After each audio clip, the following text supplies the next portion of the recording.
ചെന്നിത്തലയ്ക്ക് vote അഭ്യർത്ഥിച്ച് അമ്പലക്കള്ളനും.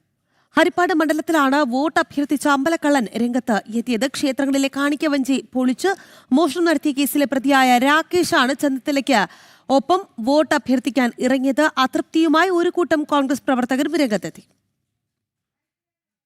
3 മാസം മുമ്പാണ് ദേവസ്വം ജീവനക്കാരനും രമേശ് ചെന്നിത്തലയുടെ മുൻ പേഴ്സണൽ സ്റ്റാഫ് അംഗവുമായിരുന്ന രാകേഷിനെ ഹരിപ്പാട് സുബ്രഹ്മണ്യസ്വാമി ക്ഷേത്രത്തിലെ കാണിക്ക എണ്ണുമ്പോൾ പണം മോഷ്ടിക്കുന്നതിനിടെ കയ്യോടെ പിടികൂടിയത്.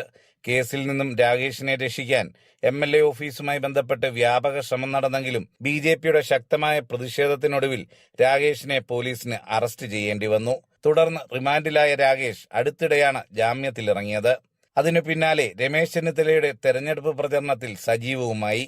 ഹരിപ്പാട് വേലായുസ്വാമിയുടെ കാണിക്ക പണം എണ്ണുന്നത് മോഷ്ടിച്ചുകൊണ്ടുപോയ പ്രതിയായിരുന്ന രാകേഷ്, അദ്ദേഹം റിമാൻഡിൽ നിന്ന് പുറത്തു വന്ന സമയത്ത് മുൻ ബോസായിരുന്ന രമേശ് ചെന്നിത്തലയോട് ഒപ്പം ചേരുകയും അദ്ദേഹത്തിന് വേണ്ടി 37-ാം നമ്പർ ബൂത്തിൽ പരസ്യമായി വോട്ട് പ്രചരണത്തിന് വേണ്ടി ഇറങ്ങിയിരിക്കുകയാണ്.